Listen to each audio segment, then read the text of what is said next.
Alright, welcome to this review for the new Genestealer CULTS Codex the Games Workshop have released, so new faction. A lot of excitement about this one, and we're going to review the Codex in this video. Fascinating, always love it when Games Workshop release a new Codex for some new faction or any kind of new stuff come along. Is really exciting, and it looks like they've done a very good job indeed with these Genestealer CULTS. So that's the Codex we're going to review. I'm going to go through the Codex here, talk about all the different units and options and so on, and sort of going to look at it from the perspective of a possible army to collect. I think I could adapt some of my Space Hulk miniatures and that colour scheme and possibly expand it from there. But exciting stuff here with Genestealer CULTS. We're going to review the Codex in this video. So I've got mine from gamingfigures.com. They do Games Workshop at 15% off. If your order comes to over £100, you get an extra 5% off on top of that. And then also, I think if your order comes to over £40, they give you free delivery in the UK as well. And they stock a whole load of stuff, not just Games Workshop, but all sorts of different wargaming brands and so on. But it just means you can get your Games Workshop items at a discounted rate. So it's gamingfigures.com is where I've got this Codex from.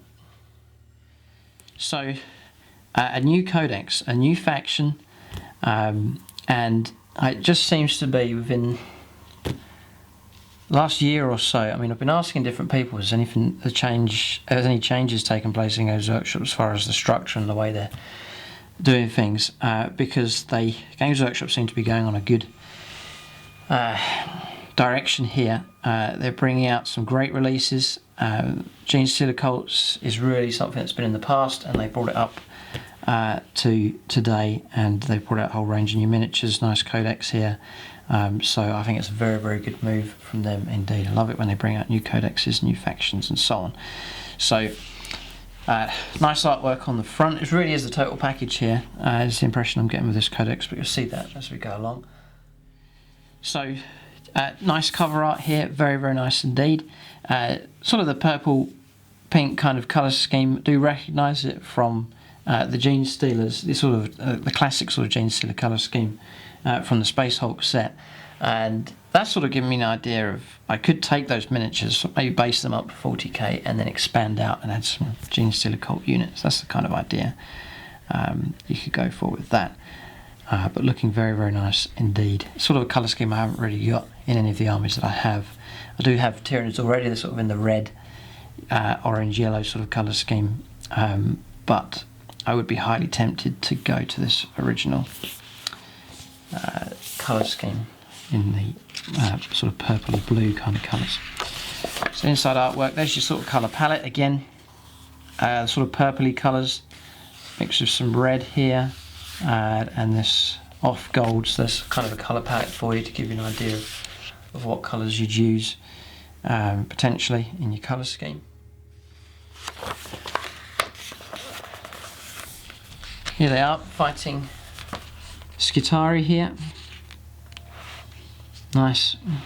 See, one of the worries you have when they bring out a new Codex, you get a handful of units, but it seems Games Workshop have got a nice balance here. Nice amount of units. Lovely piece of artwork here. Fighting against the Howling Griffins. It's this idea of them bursting out of the similar to Necrons in a way, coming out of the deeper areas of Imperial cities. So you've got Necrons can come out, and then you've got these Genestealer CULTS that are hidden away, and then when their numbers are strong enough, they burst out and fight an Imperial planet. So great opponents to fight against Imperial Guard, Space Marines, Skitari. Sort of a classic opponent for them to fight against. So we'll get into this. There is a philosophy behind the way the army works, but I'll cover that later on. Yeah, sort of bursting out here, sort of an ambush style with them, and I'm getting the impression it's going to be a hordes type army, so large numbers for the units, just sort of overwhelming the foe, and yeah, just overwhelming the foe is sort of the impression I'm getting from these. Great artwork here. So remember, pretty much all of this artwork here is all brand new stuff, so really good. But this one is more of an older Genestealer CULTS. As I said, it goes way back into previous editions of the 40k story. So it's something that Games Workshop have resurrected and revamped and brought back for us to use today. So loads of background story here. Nice. So different sort of factions within, groups within that faction, some of the banners. So there's like corrupted versions of Imperial banners by the looks of it. Yeah, they were Imperial, they've got twisted and gone into a cult, so there's remnants there. Obviously this banner here, it's sort of an Imperial banner, and then they sort of GENESTEALER symbol put over the top. Yeah, nice stuff, really is good artwork here. There's loads of new artwork, really was impressed by this. Do more of that. And here, sort of Necromanda style almost here with these. So the different types of units. They brought out more than I thought, which was a good move, I think. Yeah, they've done it. It's not been a half-hearted effort here. They've done it properly, so you're able to get the Codex, get an army with plenty of options straight away. You're not hanging on a load of releases to come out over the next few years. It's landed and it's ready to use straight away. And then it makes sense, sort of taking out, hijacking Imperial units and vehicles, or Imperial units that have gone over and joined the cult, and then just receive the markings and then fight on the side of the GENESTEALER cultists. So, which is good. That helps expand the Codex as well. Beautiful artwork here, and then the new Codex is now the new colour scheme templates here for you to use. Helps you with the squad markings. They're sort of the, I was going to say renegade, not quite renegade guard, sort of cultist guard. There, different colour scheme options. The one thought I had is, you know, say you've started collecting Imperial Guard. I know a lot of people have done this, and then they've got a few units, and then they've sort of given up and stored the units away, or they've got an army that they're tired of. They've used Imperial Guard and they're sort of sick of playing them. What you could do is bring them out of the cupboard, slap some GENESTEALER cult symbols on them, play with them in a completely new faction, and then just to breathe a bit of fresh life and get some of the new units. Easily done. A quick way of building up your force as well. Get it on the table. Here they are, fighting against Imperial Guard. Yeah, really nice. Do like the introduction of orange here in this colour scheme. It goes nicely with the guard. That's a nice colour scheme along here. Looks nice in sort of a cityscape background. Yeah, that's nice. They are fighting against the Space Marines. This is all the classic foes that they're going to be fighting against. So we're going, an army that will go nicely with your city terrain. Again, similar thing, Death Watch in there. There's some new vehicles that the Games Workshop have done. I think they're a nice job. That sort of mining kind of theme. So they're working in the mines, taking those vehicles and using them. See, like here with this. And the quality of the sculpts look very, very nice indeed, especially these neophytes here. Look very nice. Really, really nice. Again, fighting the city, so very impressed with this Codex indeed so far. It just takes you just over halfway through. So you're on to the detachment rules here. So that's what I like about this Codex. The new Codex, they've got everything in there, as you'll see later on. It's all in there, and I think there's plenty of formations. Yeah, and they've got the formations in there as well, so it's a good job. So this detachment must include leads, so you can use your standard force organisation or unbound or whatever, or you can go for a cult insurrection detachment. You have to have one core choice, one auxiliary. Yeah, between 1 and 6 core. 1 or more auxiliary, and then 0 to 3 command. It may include up to 5, that's covered there. You cannot include more than 1 Patriarch, 1 Magus, and 1 Primus in the same cult insurrection detachment. So that's your restrictions there. Right, so command benefits. Cult 5, if you choose a Patriarch from this detachment, you can reroll Warlord traits, okay, sort of standard. Next one is an uprising generations. An uprising generations in the making. All non-vehicle units in this detachment have infiltrate special rule. Cool. So, you know, Games Workshop, they have to be careful when they bring out a new faction. They want it to be, they have to avoid it being similar to other factions already out there. So they want the different releases to play in different ways, to have their own sort of philosophy behind them. So I can sort of see that happening here.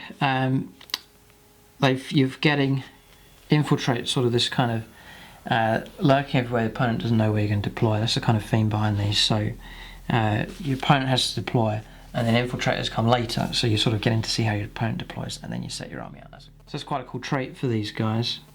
Yeah, it's pretty good. So units this attached have infiltrate special rule. Units that already have the infiltrate special rule instead have shrouded during the game first turn. Whoa. In addition, you can add one to your reserve rolls, whilst your opponent must subtract one from their reserve rolls. Wow. Incredible benefits here. Very, very good. Numbers beyond counting. Each time a unit from this attachment arrives from ongoing reserves, it is reinforced. You can return D6 models to unit that was slain previously during the battle. So it must be you have the option in the game to leave the battlefield, come back on. When you do so, you get to recycle some units. Fascinating. You can see why there's a lot of excitement about these. I think those are really good rules. So I'm going to be looking at the Codex, you know, hypothetically, if I was to collect an army, so you get the impression of what direction I would go. So I would try and do a cult insurrection detachment. I think it'd be more fun, and the rules would fit the theme of the army better as well. So I reckon I would go for, because that's way better than standard force organisation. Great benefits in there. So very good. GENESTEALER Cults War Gear list. So we'll come back to this as we go along with reference to it as we turn up the different units. There they are. They're fighting against Dark Elder. But this is a lovely colour scheme here. Nice colour scheme. It's sort of stone colour, sort of an off-white stone colour. Then the orange, the yellow, and then this blue and sort of this lavender lilac kind of colour here on these GENESTEALER cultists. That's a really nice colour scheme there, and as I said, it looks really nice in the backdrop of the city. So yeah, looking good.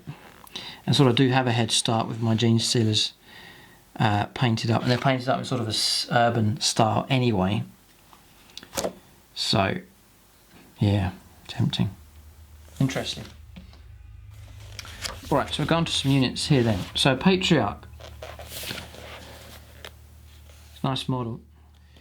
So this Patriarch here, he's from the Deathwatch Overkill game, along with a load of the other miniatures. So again, it's another way to expand the army as well, by using the miniatures contained in that box set. So 90 points for him. Be interesting to see how good he is. Weapon skill 7, ballistic skill 4, strength 6, toughness 5, 3 wounds, initiative 7, 4 attacks, leadership 10, 4+ save. So nice stats for him. Comes with Patriarch's claws, or just rending claws. We'll just look it up here.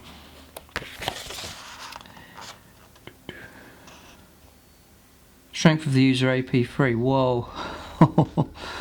No, they are pretty good actually. He's a marine killer. They're better than rending claws. Oh, they're way better than rending claws. They're AP3. They're melee. So Patriarch's claws just has one set there. So Patriarch's claws, melee, rending, and shred, and they're AP3. So they're fantastic. Really good. Bulky. Cult ambush. We'll look that up now. Page 96. So this is going to be one of the special rules for the whole army. Cult ambush. Units of this special rule infiltrate. All that arrive from reserve or ongoing reserve can choose to roll on the cult ambush table opposite, instead of deploying or arriving from reserves normally. Okay. Unless otherwise specified, ambush units move onto the table as described for other reserves and cannot move any further during the movement phase of the turn they deploy or arrive on the battlefield. Units cannot use the cult ambush special whilst they're embarked inside of vehicles. They'll be on foot. So, units to deploy or arrive by cult ambush roll on the table below. If for whatever reason you cannot set up an ambushing unit or move it onto the board, it remains in ongoing reserves instead. So your rolls are cult reinforcements. The ambushing unit moves onto the board from your own table edge. Alright, so sort of randomizes it to some degree. I don't think you're going to complain too much. Cult reinforcements, is that one. Encircling the foe.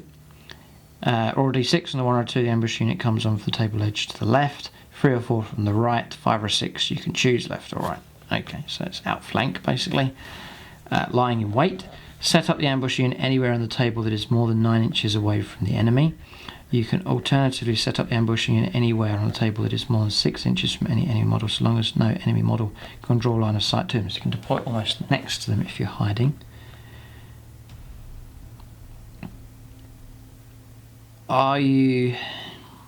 Here's a question, are you able to charge on turn 1? Are you able to charge on turn 1? No, well, I don't know about that.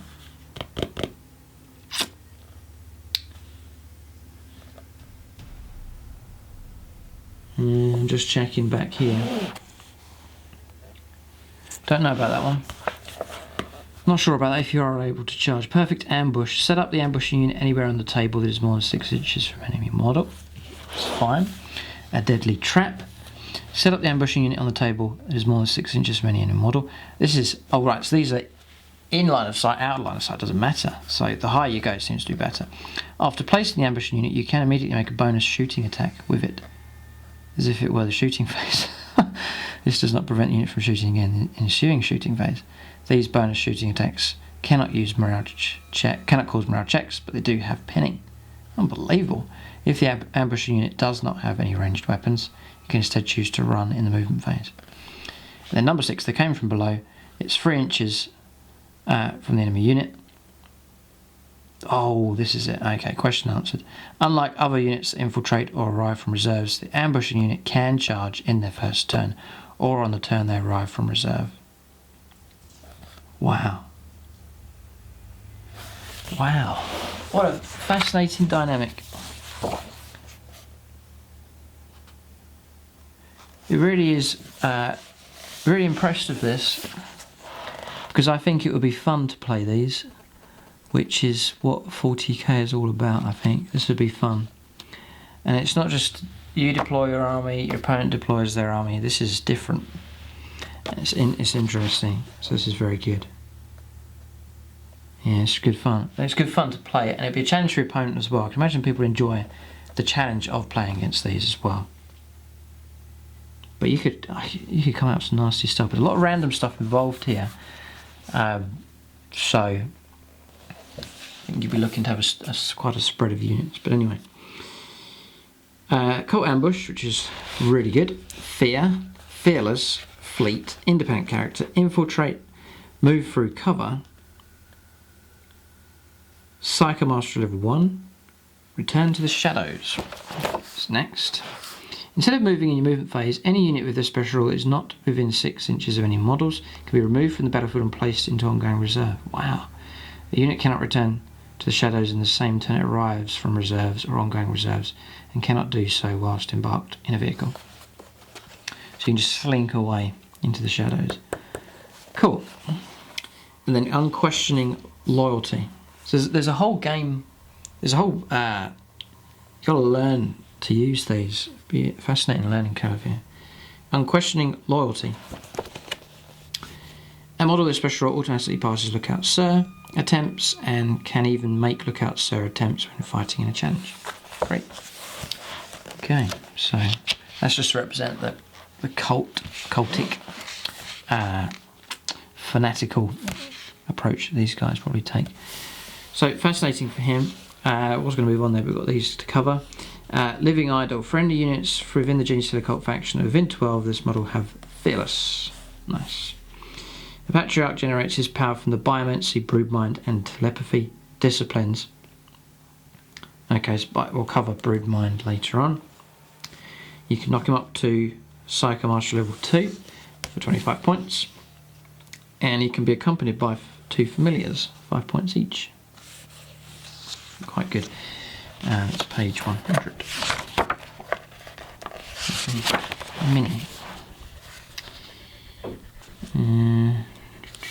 In close combat, a model with a GENESTEALER familiar makes 2 additional strength 4 AP dash attacks with rending. Cool. The GENESTEALER familiar is represented by a separate miniature and always remains as close as possible to its master. The model itself is purely decorative and is ignored for game purposes. Just move it to one side if it gets in the way. Remove the familiar once its master has been slain. Alright, so it's basically 5 points for an extra strength 4 rending attack. Okay. It looks quite cool as well. Kind of weird. So, you can add those in. Handy little upgrades if you've got a few spare points at the end. Patriarch looks good. It looks very, very good. And if you... Is he an independent character? Yeah, so you could bury him in a unit of some kind as well. So... Do you know, I'm getting mightily tempted to collect these. A lot of people have been asking, am I going to collect them, so... Don't know, the miniatures look nice. It's just an all-round good job, I think. That's a good way to describe it. But anyway, we'll keep going here. So Magus is 40 points. His weapon skill 4, ballistic skill 4, strength toughness 3, 2 wounds, initiative 4, 2 attacks, LD 9, 5 plus save. He's got an auto pistol. Look it up, it's good to see the auto weapons back. Sort of classic 40k weaponry. It's auto pistols in the regular rulebook, that's just strength 3. Okay, so next one is Force Stave. Here, and the melee weapons. Force Stave, I think it's just going to be +2 strength, AP 4, I would imagine, for that. Adamantium Wheel. Cult Ambush, independent character, infiltrate for him as well, Master level 1, return to the shadows, unquestioning loyalty. Spiritual Leader. For any units of the GENESTEALER cult faction within 12, have Adamantium Will. This is a cheap psyker. This looks cool. Can take familiars again. And he may take sacred relics. We'll look at that later on. You can bump him up to Master level 2. Okay, so it's just a cheap psyker, pretty much. Yeah. I mean, if the psychic powers are good, I mean, telepathy is good, and the GENESTEALER psychic powers, and then we'll take a look at the Broodmind ones. Biomancy. So Biomancy, telepathy, and then Broodmind. If they're good, it may be worth bumping up your psychic abilities. And there's a cheap psyker there that you can use. So on to Primus next.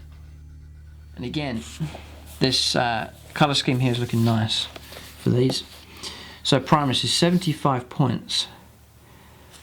So just for the theme of the army, I usually like to have miniatures that I like. I think I'm liking all of them so far, so try and get a spread of more of a fun army. I think this one I would go for, and just a showcase type army as well, because there's beautiful miniatures here. This guy looks really good.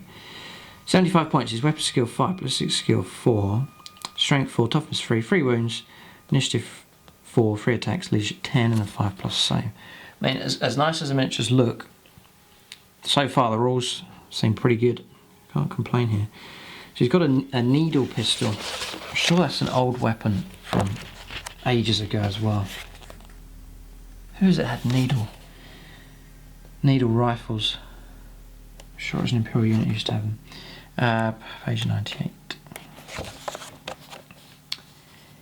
Needle pistol is a poison 2+ weapon, range 12, AP 6 pistol. Nice.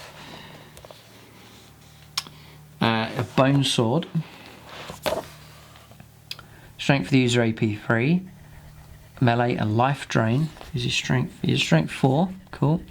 Any wound of a 6 has instant death. So he's quite nastily armed. Then he has rending claws. So this guy has 3 attacks. Pistol, bone sword, and then rending claws on top of that as 3 weapons. So he may be on +2 attacks as well. So 5 attacks in total, 6 on the charge. So he's pretty good. A good set of war gear here without purchasing upgrades. 75 points isn't too bad.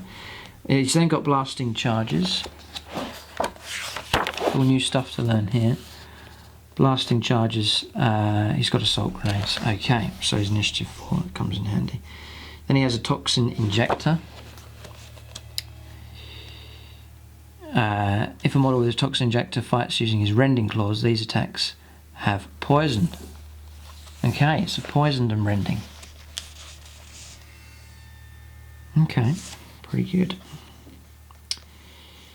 He has Cult Ambush, he has Hatred, Infiltrate, Independent Character, Return to the Shadows, and Unquestioning Loyalty.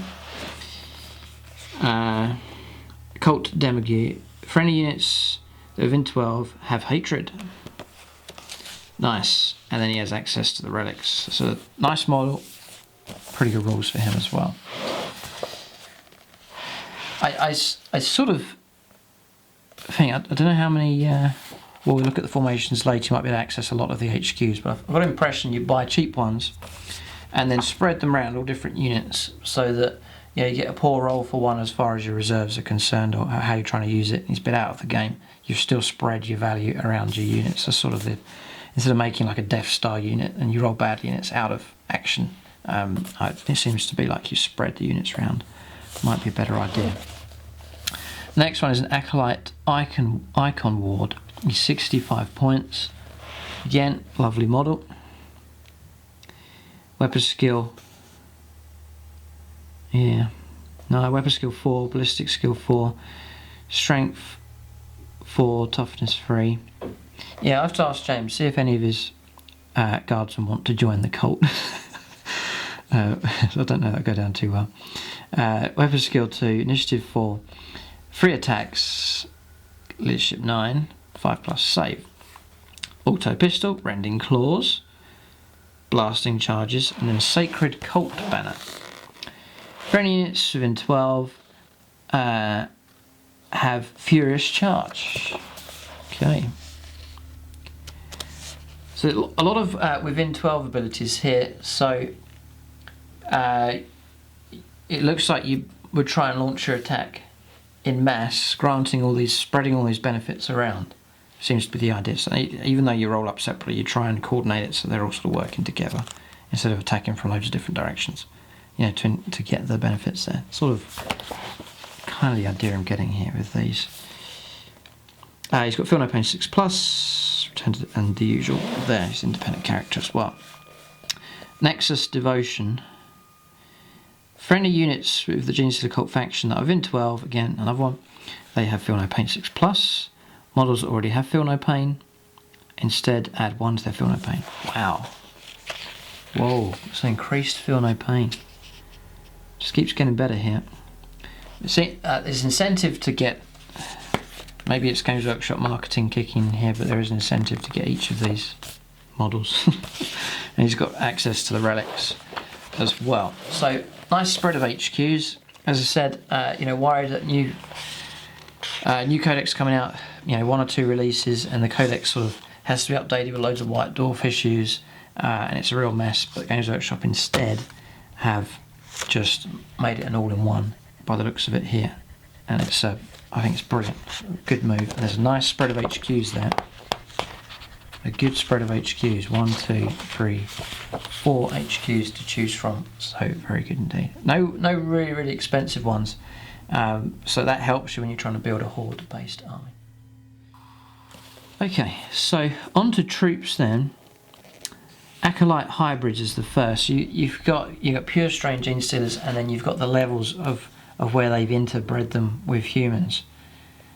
So that's a fascinating aspect to this army. Really is. It's quite a bizarre, strange army. It's 40 points for 5. So they're 8 points each. So I've got the impression these ones are pretty good. This might be your average ability units here. Nice bases as well, Games Workshop coming out with these industrial ones.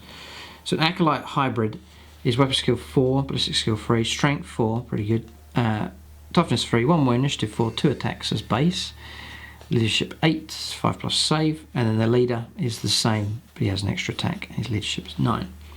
auto pistol close combat weapon, rending claws. Wow. And blasting charges. Nice, so a unit to get stuck in with for sure here. 8 points each. You get a fair bit for that. Usually like rending claw upgrade for other units, like in the Tyranny Codex, is 5 points a time, but these guys come with it as standard. 2 attacks. And again, I mean, I think I'm right here. Auto pistol, close combat weapon, rending claws is going to be another +2 attacks, so I mean that's ridiculous. Just check rending claws here. Rending claws is a melee weapon. So I think they're on 4 attacks, 5 attacks on the charge. They're crazy, they'll murder Imperial Guard. Cult ambush and return to the shadows. So the base, because often with hordes, you'll be careful about spending out loads of points and upgrades. So often it's good if the base stat line and the base war gear is decent to start off with, and I think that's what we have here. 80 points is going to get you 10 of them, and that's going to be a fair amount of attacks. I mean, that's like 51 attacks on the charge with those. They've got their blasting charges. They're at initiative 4, so unit of 10 will murder a couple of units of guardsmen, no problem. Any model may replace its auto pistol with a hand flamer, 5 points, cheap. For every 5 models in the unit, you can take up to 15 additional, so you can have big mobs of 20 there, and not too much. 160 points gets you 20 of them. Yeah, nice. For every 5 models, you can replace their close combat weapon and rending claws with one of the following. So a demolition charge, I think the rules would be in the regular. No, it's here, okay. So demolition charges, at range 6, strength 8, AP2, large blast. So a brilliant ambush weapon. AP2, horrendous. 20 points a time though. This is what you've got to be careful of. Next is heavy rock drill. Strength ×2, AP2, melee, 2-handed, unwieldy, pulverize. So your attacks are going to drop right down just to about 2 attacks. Good for taking out vehicles and stuff though. When you make your attacks, it can instead make a single pulverize. If it does so, roll to hit as normal, but resolve the attack at strength 10 AP1. Okay. So, you know, if you're hunting vehicles, you want to take these to do so. Then you could take a couple of heavy rock drills. But even massed rending claw attacks still might do the job. Yeah. Next is heavy rock cutter. This is all the mining type equipment here. Here, strength ×2, AP2, 2-handed, unwieldy, melee, then snip. When a model suffers 1 or more unsaved wounds from this weapon, it must pass a separate toughness test for each wound or be removed from play. Oh dear. Dear, oh dear. So potentially nasty with that, it's 25 points. You catch some people out with these. The next one is a heavy rock saw.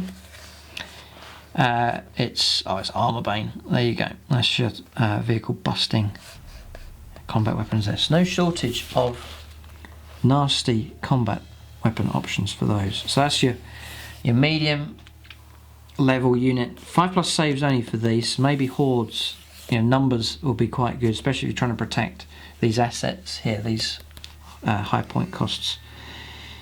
Weaponry, you can surround them with loads of. Imagine a unit of 20 of those, a couple of units of 20 would look really nice. One Acolyte hybrid can take a cult icon. So here, all models in the unit of a cult icon have +1 weapon skill. So your unit of 20, spend 10 points to give them all weapon skill 5. May well be worth that. Don't usually like those kind of upgrades, but that might be worth it if you're in a big horde.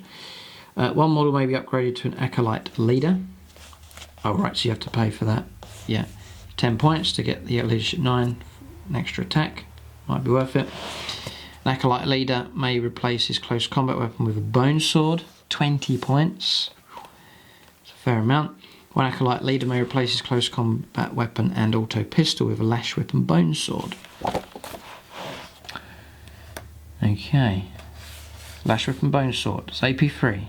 Melee, life drain, and then lash, which is here. Model with the special adds +3 to its initiative. So you might want to go after that as well. But as I said, I think the standard loadout for the regular guys is decent enough. Okay. The banner looks quite cool. It's only 10 points. Maybe we'll go for the banner. We'll take the leader wherever he is on here, and maybe no upgrades for him. I'm thinking just to keep the points cost down. You can take a Goliath truck as dedicated transport, comes out later on. Okay, so nice unit that. Looks decent, and I imagine it'd be pretty good in a game. You could have a mob of 20 of them, and you can pretty much keep it at about 200 points. Yeah, then of course, get one of these units to join them, or a few to join them, and then they act as a bodyguard.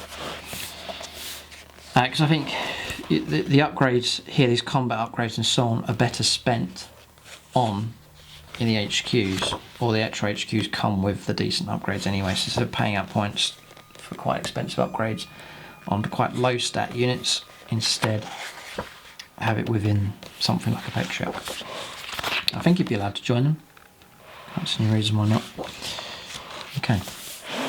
So next, Neophyte Hybrids now. 50 points gets you 10. So they're 5 points a time. So this is very, very cheap. Extreme cheap here. So hybrids, just a guardsman's stat line here. Weapon skill 3, ballistic skill 3, strength and toughness 3. Initiative, 1 wound. Initiative 4 though. LD 8. 1 attack, 5+ save. Neophyte leader is an extra attack, leadership 9. And then Neophyte weapons team is 2 wounds, 2 attacks. So auto guns for these guys. It's just like guardsmen really. Auto pistol, close combat weapon, Neophyte leader only. No. They're all armed with auto pistols, so they can shoot those and then assault. They've got blasting charges as well. These are better than guardsmen. Cult ambush and return to the shadows, so they're very, very cheap, and I think they're way better than Imperial Guardsmen. Neophyte weapons team. For all purposes, each Neophyte weapons team is a single model with the bulky special rule, like this guy here. For example, it may only fire 1 weapon in the shooting phase, only gains 1 additional attack for charging, only counts as 1 model from route checks. So kind of weird. Yeah, he's on a larger base here. See them? Just there. So he's just bulky. It's strange that, because they're giving him 2 wounds. So you get 10, you can go up to another 10. So again, you can take mobs of 20 of them, and it'll only cost you 100 points for 20. God, a lot of painting. That's a lot of painting. Yeah, and the way these look, you'd want to do a nice job. So, interesting, difficult one. The unit may do one of the following. 2 Neophyte hybrids may each take an item from the heavy mining weapons list. Or 2 Neophyte hybrids may form a Neophyte weapons team who must take 1 item from the heavy weapons list. Oh, right, okay. Okay. So we'll look those up. Yeah.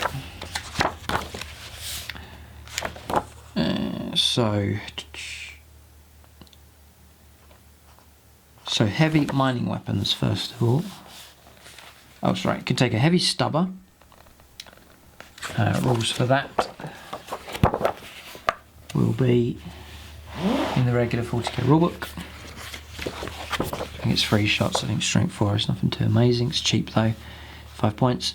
A mining laser, so you can carry those on foot. I think it's pretty good.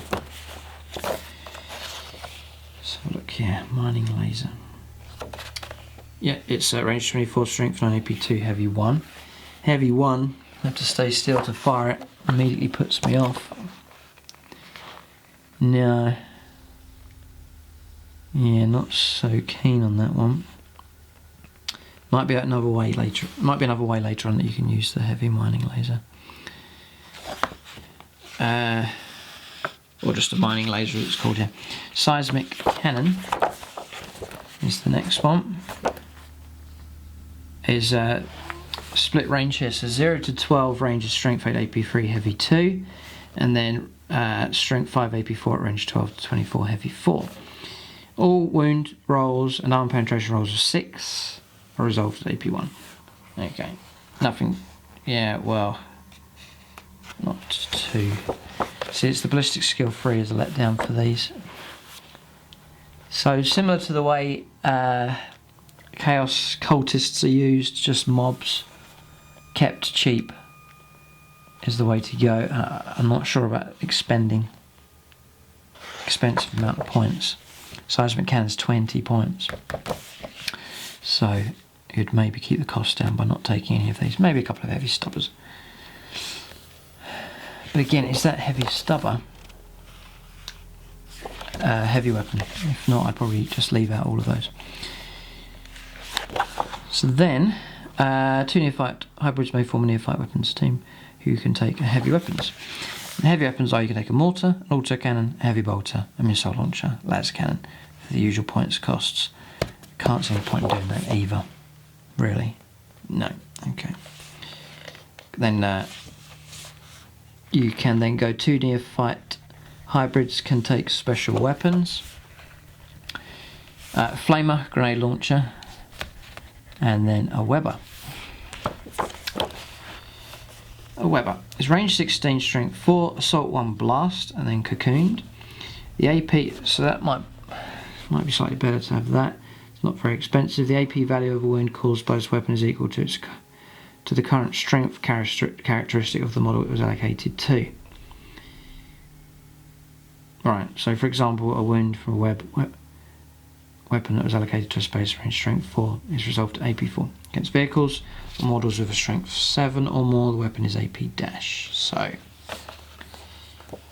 strange weapon.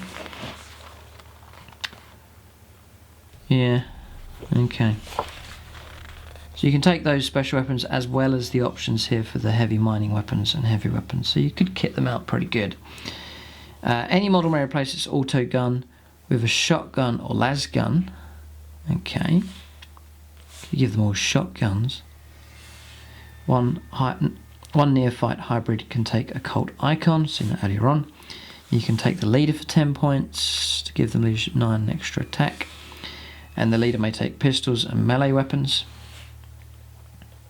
And you can take a Goliath truck Chimera as dedicated transport. Right, so pistols, just check to see what the options are.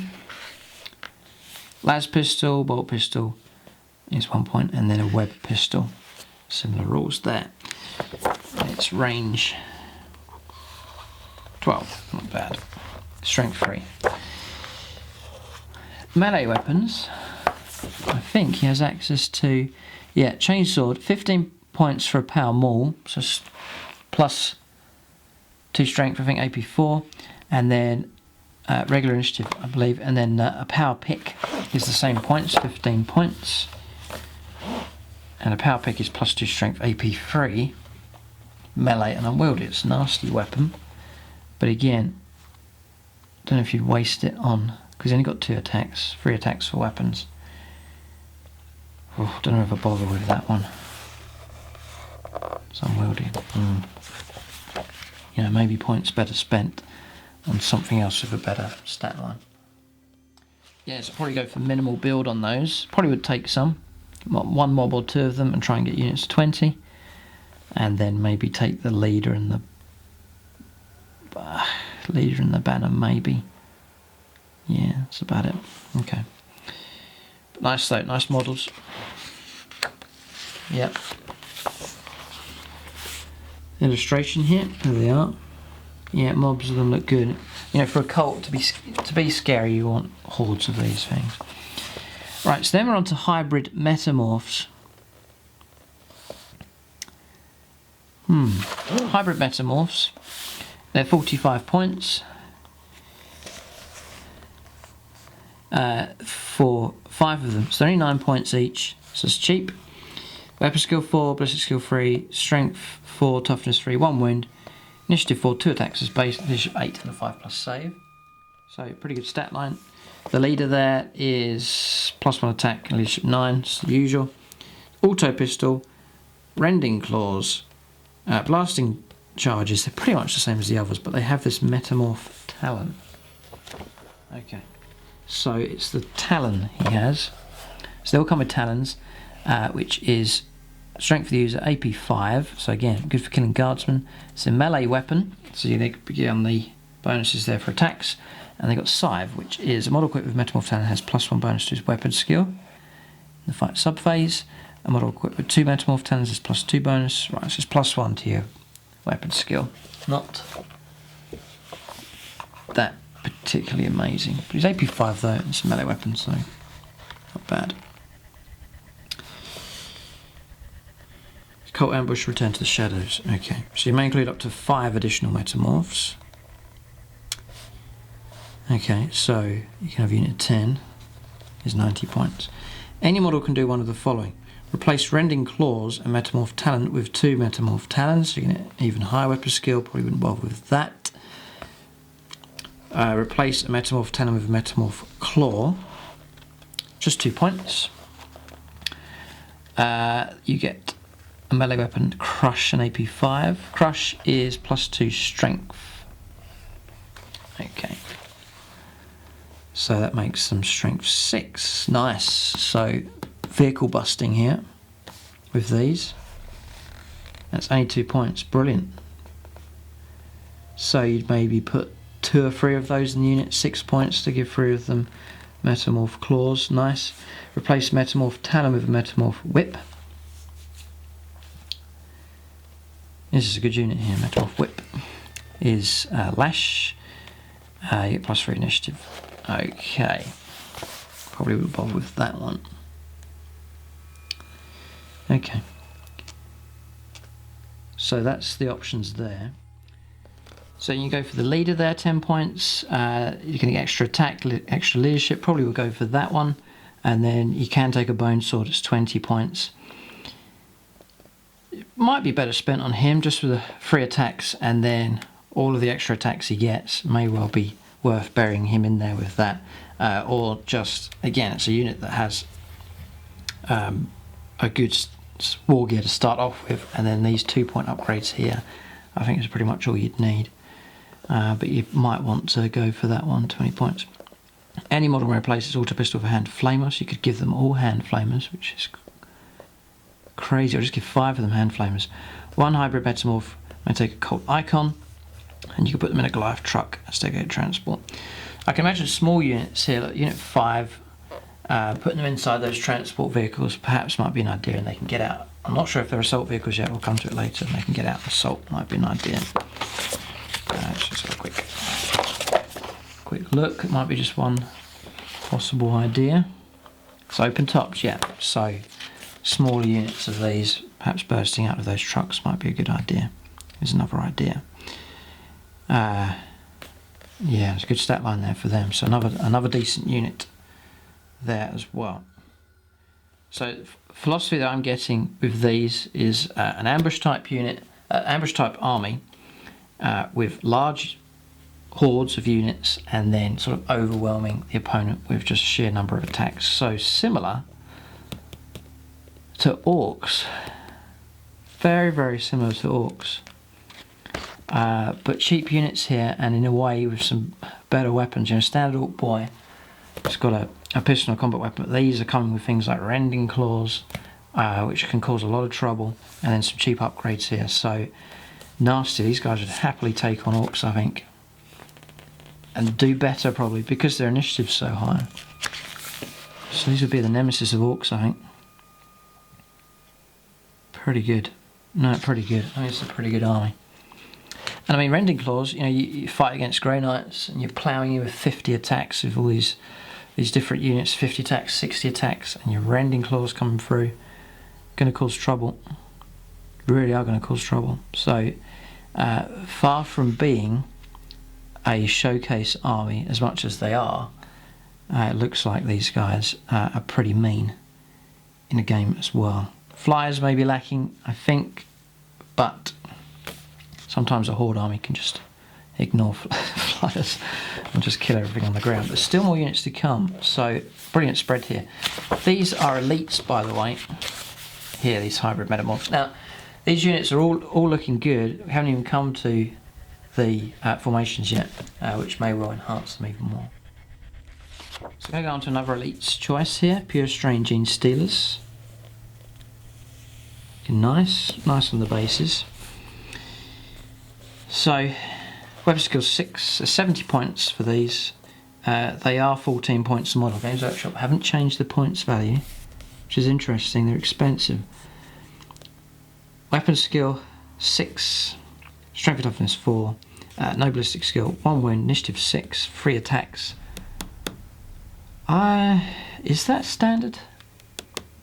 Regular Genestealers have 3 attacks. I don't know, but 3 attacks for these guys. Leadership 10, 5+ save.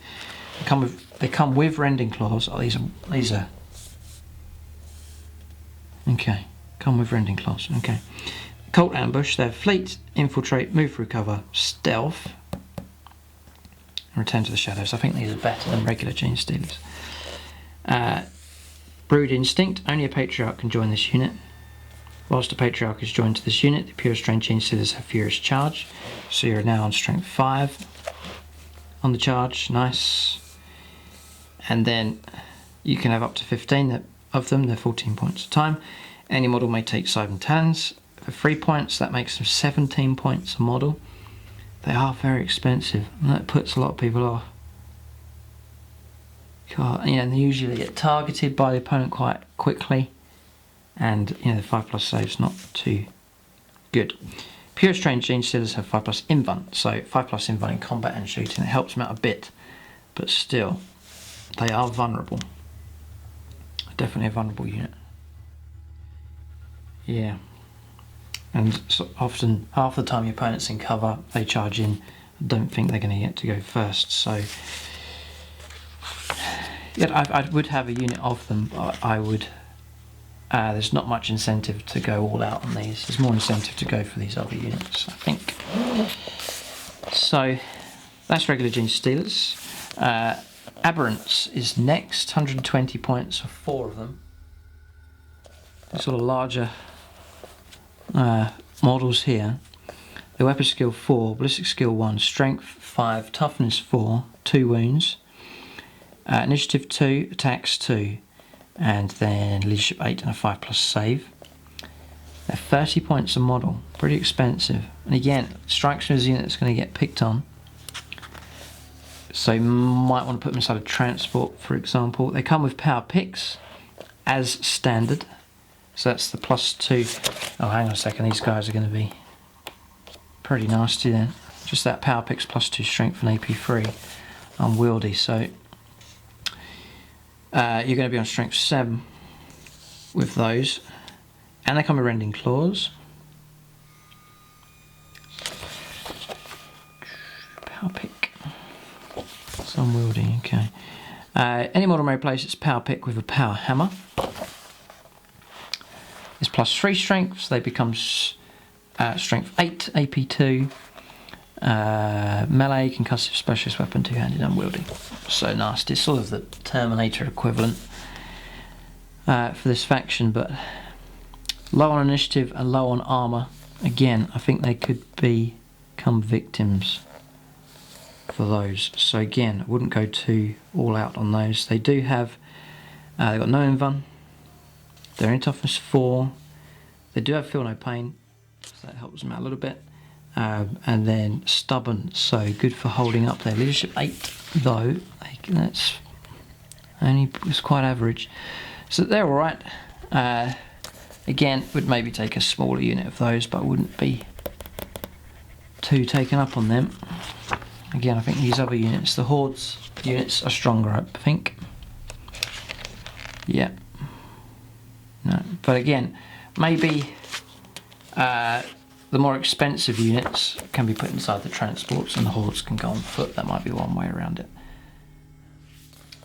Okay, so that's Aberrants done. So on to fast Now, a Chimera, so like a hijacked Chimera. Just all the usual rules, just checking here. Yeah, so regular Chimera from Imperial Guard, 65 points. You can give them the equipment. You've got Cult vehicle equipment, check that out later on. Armoured Sentinels, 40 points a time. I probably wouldn't bother with those.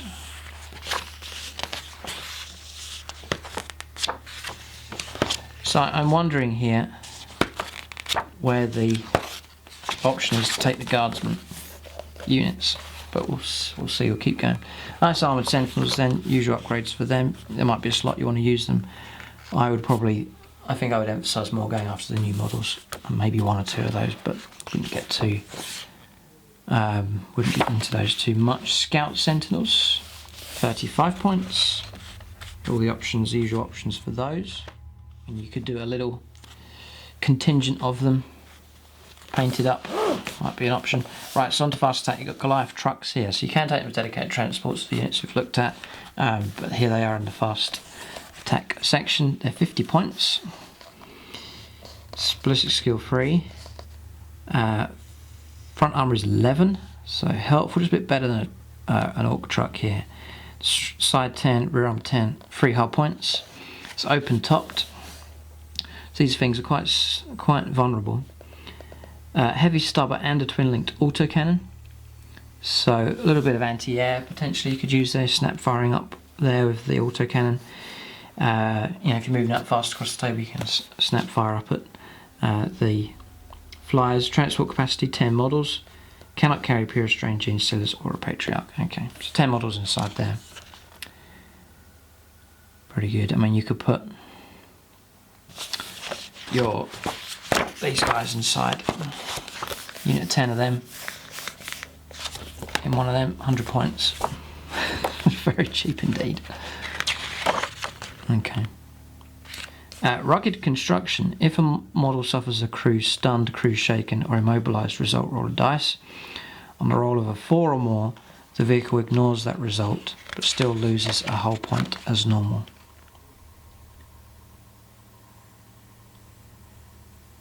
And it can be equipped with a cache of demolition charges. That one up. Cache. Here is Cult vehicle equipment. In the shooting phase, one model embarked upon a vehicle equipped with demolition charges can choose to throw one instead of firing its normal weapon. Oh right. So it's on the vehicle, the model gets to use it. However,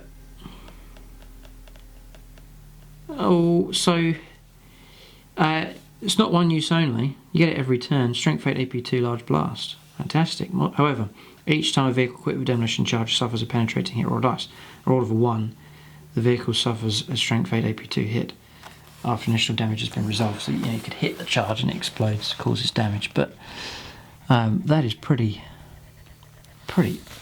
awesome actually, but it's 20 points to take that. But to get close enough, again giving you an incentive to get in there and get close, but that's quite a nasty upgrade. It is expensive, that's 20 points. So that's the Goliath truck. That's for your larger transport capacity. Then you're on to Goliath rock grinders. 75 points for this one. Front armour is 12, it's better. Side armour, rear armour 10. Comes with a heavy stubber and then a heavy mining laser. Range 36, strength 9 AP2. Nice. The only letdown is ballistic skill 3, but still quite cheap. Drill dozer blade. So this comes as standard, so not too bad at all. Page 100. It's handy it all comes as standard here. A vehicle with a drill dozer blade automatically passes dangerous terrain. That's good. A vehicle with a drill dozer blade rams an enemy vehicle, add an extra d6 to the strength of the hit. If the ram causes a penetrating hit, add 1 to the result on the damage table. That's really, really good. So when a vehicle with a drill dozer blade performs a tank shock, each enemy unit the vehicle reaches must take an initiative test before taking a morale check. If the initiative test is passed, it avoids the whirling cutters. If it is failed, the unit immediately suffers D3 strength 10 AP 2 hits. If an enemy unit makes a death or glory attack on a vehicle with drill dozer blade and fails to stop the vehicle, the unit suffers an additional D3 strength 10 AP 2 hits. In addition to the damage they normally suffer for the failed attack, hits from a drill dozer blade are randomly allocated. Wow. So, loads of benefits for that, and it's all incorporated into the price of the rock grinder, so that's good. It's not an expensive upgrade you have to take. 6 models transport capacity. You can, is it open topped? Oh no, it's not. It's not open topped, so it's more of a driving around like crazy kind of vehicle. Probably might not even put any models inside that, just let it drive around causing chaos. Okay. Rugged construction, same as before. You can take squadrons of them, so there's 75 points a time. You can take a cache of demolition charges. If you are going to put units inside, 20 points. And then any Goliath rock grinder may replace its heavy mining laser with one of the following: a clearance incinerator. That sounds quite good. Okay, template, strength 5 AP4 torrent. That's pretty cool. Yeah, with low ballistic skill, template weapons are great. So, you know, driving around is, it's not a fast vehicle, but driving around, torrents can give you the extra range. May well be tempted to take that. And then a heavy seismic cannon is 0 to 12 is strength 8 AP3, heavy 3, and then heavy 6 for range 12 to 24, and it's strength 5 AP4. Not bad. Not bad. I actually would go for the clearance incinerator. Just burn out some targets with them. So, just for it, the accuracy, it's just placed exactly where you want it every time. And then it, you know, ignores coverability and so on. And that becomes a pretty nasty vehicle. A couple of those driving around, pretty good. Okay. A Lehman Russ squadron, so just the usual stats and rules for that, and that ends the units there. So they've bulked it out with some Imperial units. Not sure where the guardsmen are for this. Not sure how that works out. So I think the way it works is you would just take Imperial Guard allies and then you paint them up for cult style, and then they have some, these are vehicles that have actually just been taken over completely by the GENESTEALER cult. I think that's the way it works. So this will be interesting, the formations here, as to how restrictive they are. So the first one is a subterranean uprising here. So 0 to 1 Primus, you don't have to take one. 1 to 3 hybrid metamorphs, it's fine. 2 to 4 units of acolyte hybrids, and then 0 to 3 aberrants. Okay, not too bad, no restrictions. They all gain infiltrate. Time to rise up. All of the units in the subterranean uprising must infiltrate during deployment and set up using the cult ambush special rule. When rolling on the cult ambush table for this formation, roll 2 dice instead of 1, choose either. Okay, so it's enhancing that ability. Okay. Meticulous planner. If a unit in this formation has been joined by a Primus, you can re-roll 3 dice instead of 1 when rolling on the table. Okay, it's just making you, enhancing your ability to coordinate your ambush better, and that ability to try and get the higher numbers, the 4, 5s and 6s. Yes, so a good incentive to take that. Next is Deliverance Broad Surge. 2 to 6 units of neophyte hybrids. This is the cheap guys here. So you're balancing the army out, so maybe one of each of those. Reckless. Each unit of neophyte hybrids must take a Goliath truck as a transport vehicle. Fine. Reckless fanaticism. All units of neophyte hybrids from Deliverance Broad Surge must begin the game embarked upon their transports. It's fine. These units can disembark even if their vehicle moved at cruising speed though each model that does so must take a dangerous terrain test. Okay, so interesting. Per for vid crew, each time a vehicle from this formation suffers a crew stun, crew shaken result, that result is ignored, or the vehicle still loses a hull point. So just a few bonuses for that one. Not too impressive with that one. This one I think is better. So there's a few more formations here.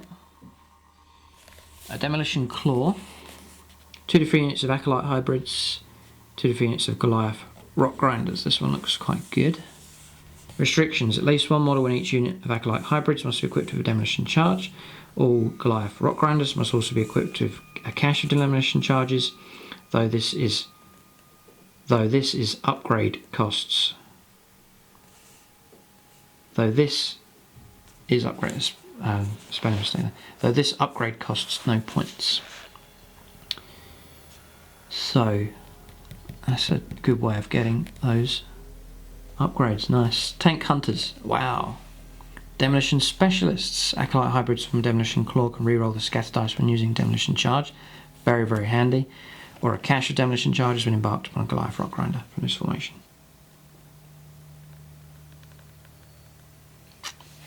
Extra Explosives, roll a dice each time model throws a Demolition Charge within 6 of a Goliath Rock Grinder. In the same formation on 4 or more, the model replenishes the explosive and can throw another Demolition Charge during the battle. Oh yeah, Demolition Charges are one use only. 4+ you get them back again. Very very good for points efficiency. That's brilliant, because I thought about putting those inside those. They all get Tank Hunters, so you can equip them with their close combat. That's a fantastic formation. That's exactly the idea of what I'd go for. 2 units of them inside, equip them for close combat. They become Tank Hunters, so they're in a strength 6 with a couple of claws. Brilliant. Got Demolition Charges. It cause absolute mayhem. So an excellent formation, that one. I can imagine you could cause chaos amongst armies of these. Brood Cycle next. This is a bigger one. 1 Acolyte Icon Ward, 3 units of Acolyte Hybrids, 2 units of Neophyte Hybrids, 1 unit of Hybrid Metamorphs, 1 unit of Pure Strain Genestealers, 0 to 1 Aberrants, and 0 to 1 units of Goliath Rock Grinders. A Familial Pride. Any non-vehicle unit in this formation is within 6 of at least one other unit from the same formation adds 1 to both its leadership and its weapon skill. Not bad, you could easily sort of stick together. Okay. Easy one to forget, that one. Hold the banner high. All units in this formation have Furious Charge, whilst within 24 of their Acolyte Icon Ward. In addition, the range of the Acolyte's Nexus of Devotion special rule will affect units in this formation within 24 instead of 12. A lot of bits to remember in that. Extension of ranges and +1s, and as long as you're within 6. It's an annoying one. Yeah, that's a bit more annoying one. I like this one. I like the Demolition Claw and the Subterranean Uprising. Although it's making, if I went for both, you'd have to take quite a few units of Acolyte Hybrids. It's a Brood Cycle. It's that one. There's more. This is good. A nice, very very good. Good spread of formations. This is why this Codex is a good job here. The first Curse is next. 1 Patriarch and a unit of Pure Strain Genestealers. Excellent. Excellent.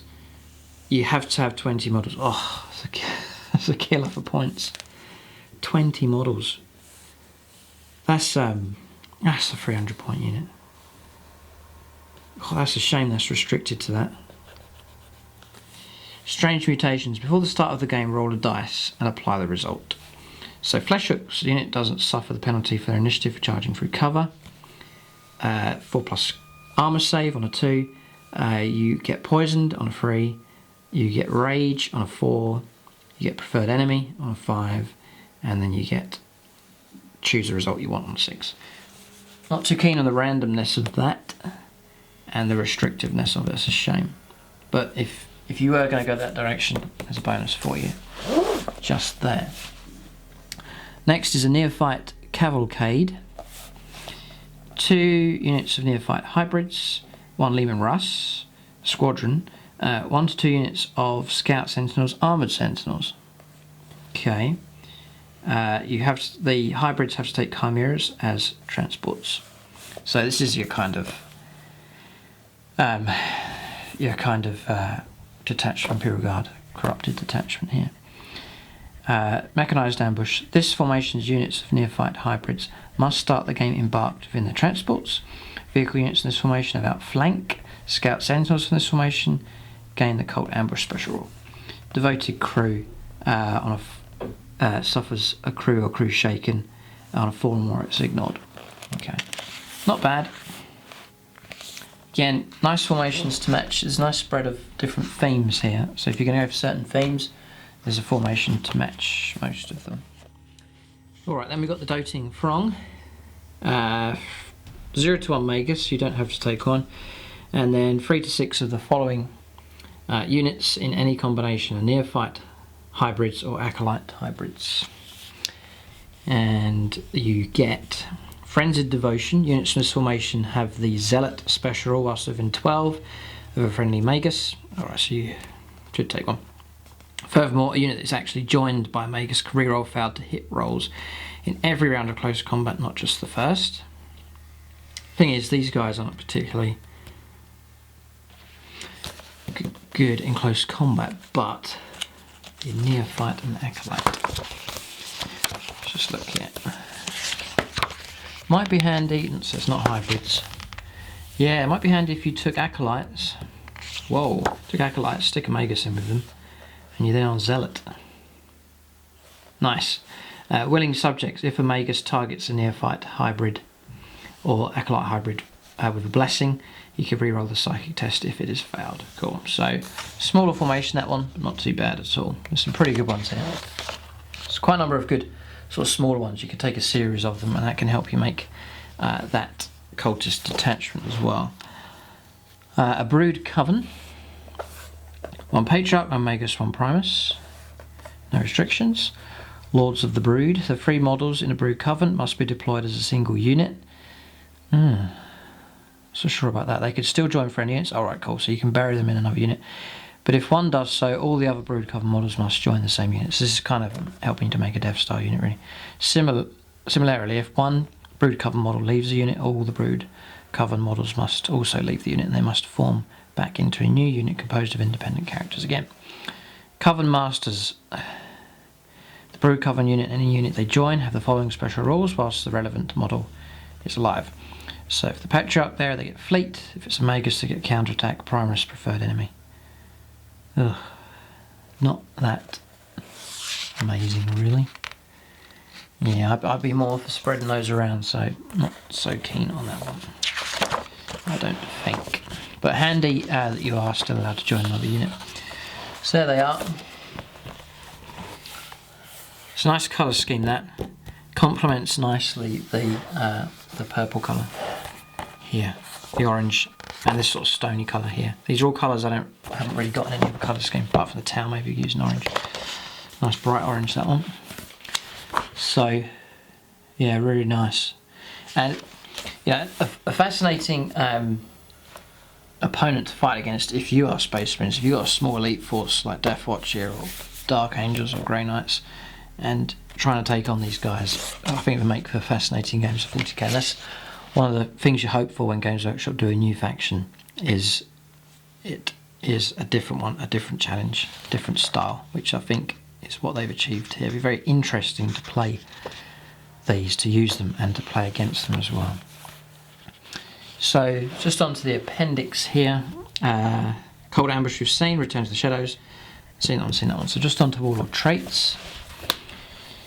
So Shadow Stalker.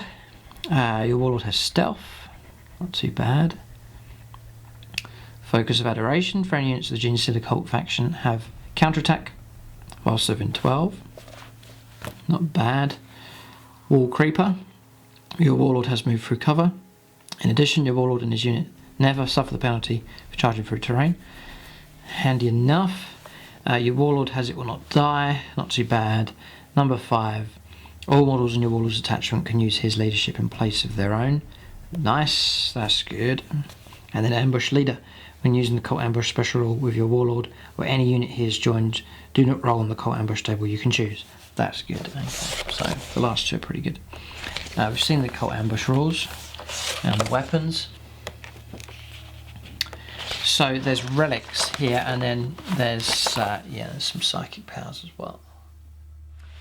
Alright, so these relics then, we'll look up their corresponding value.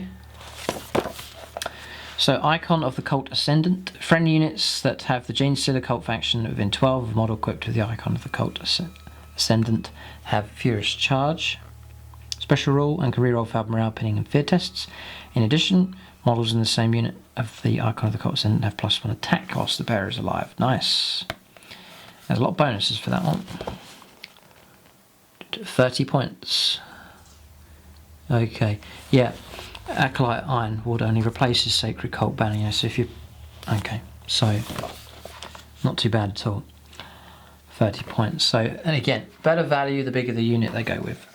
So again, I still think the standard loadout for a lot of these units is really good.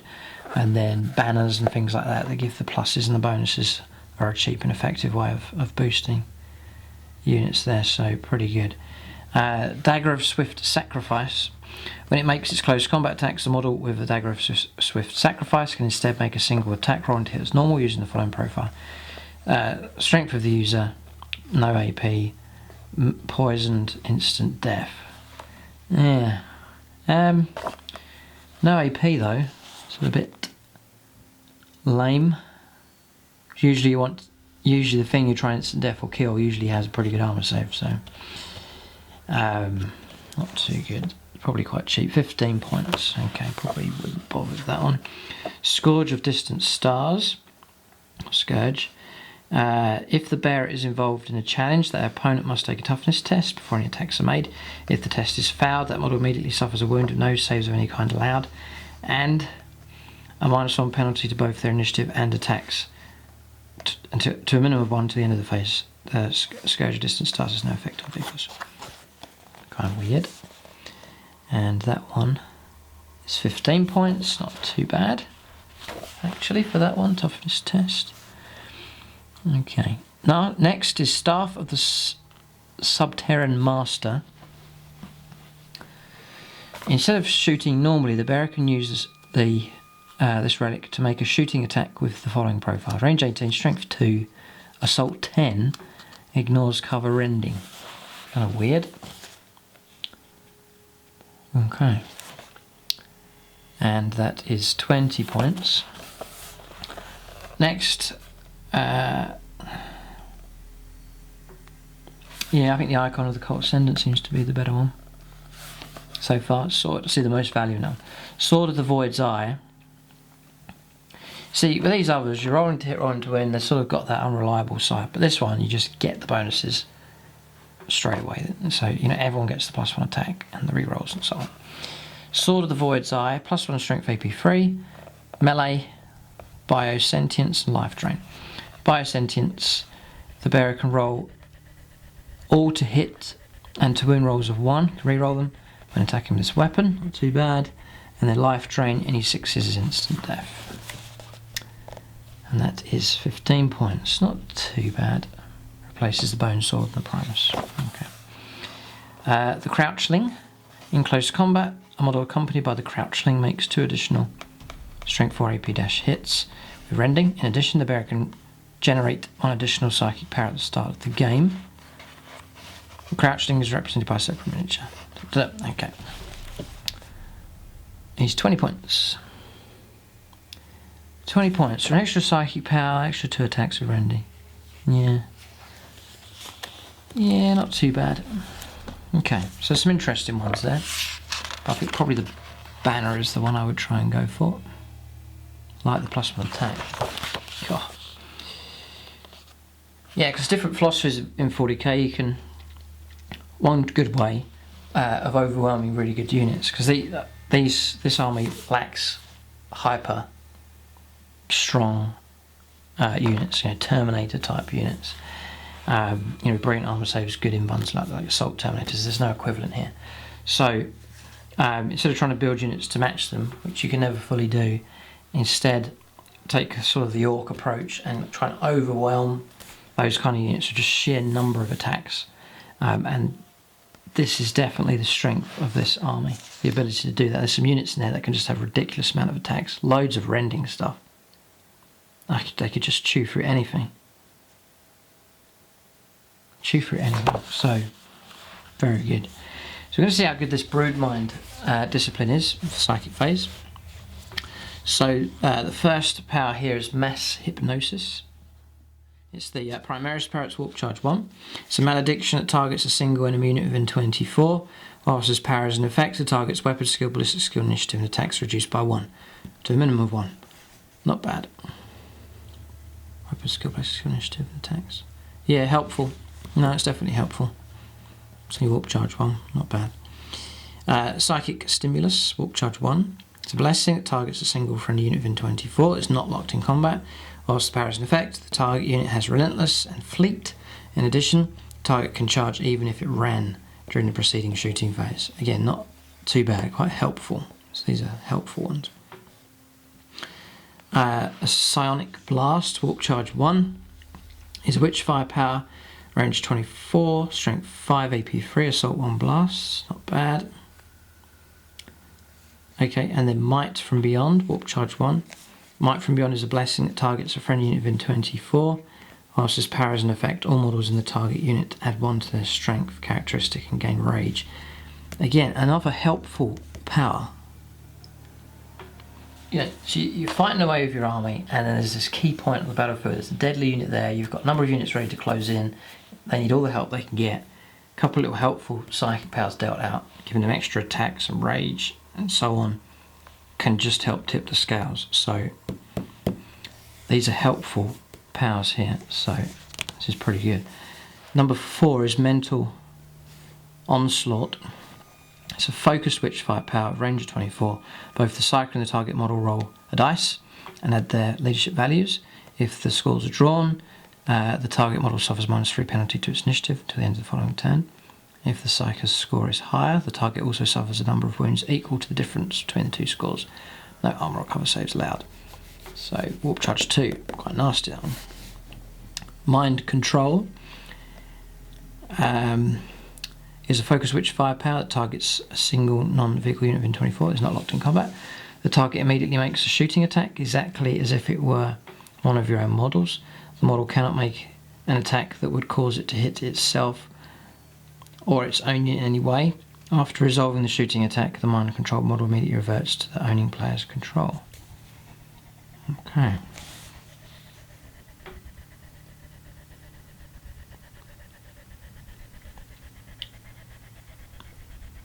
Huh.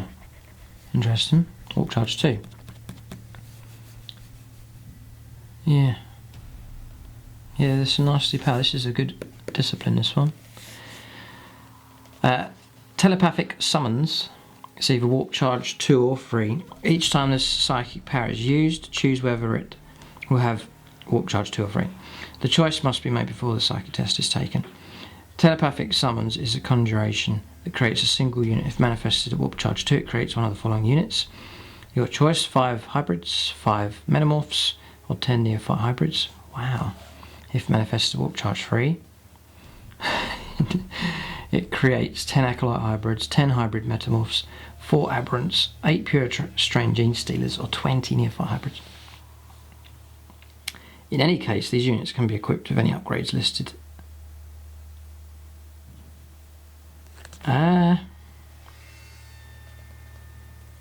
In any case, these units can be equipped with any upgrades listed on their datasheet, but they cannot include any extra models or take dedicated transports.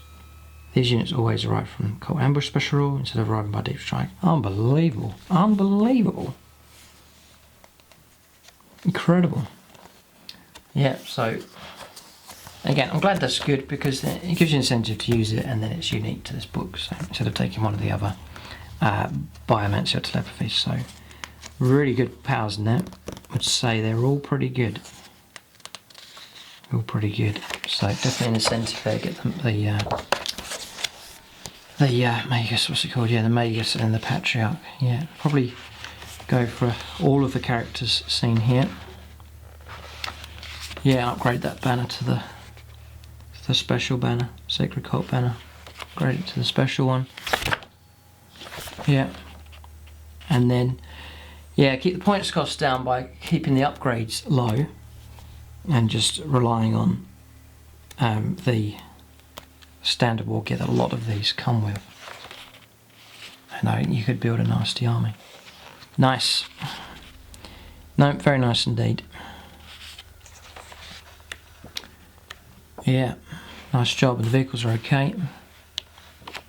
So, yeah, interesting army. So, struggle to deal with anti-air cover, but you could easily take allied Imperial Guard, take a few Hydras or whatever, to cover that aspect if you're worried about flyers. But as far as a standalone army, other than flyers, which I don't think would affect these guys too much anyway, there's some awesome units in here. Really, some really good units. Definitely. So, very good indeed. Very impressed with this Codex. Yeah. So that's the discipline there, and then your summary at the back. So there it is, GENESTEALER CULTS. Excellent Codex that Games Workshop produce. Exciting release, beautiful models, can't fault the models. A nice spread of models, and they're all here, they're all in the Codex.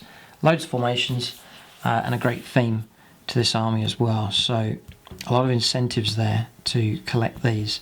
And I think it will appeal to Tyranid players, Imperial Guard players, and even Chaos players as well. I think ones that people like the cultist side of things is a different type to collect here. So fascinating stuff. I think it's an army that does have a fair amount of potential, and I think they'll be good fun to collect, and a good army, an enjoyable army to use in a game, and then to play against them as well will be a challenge.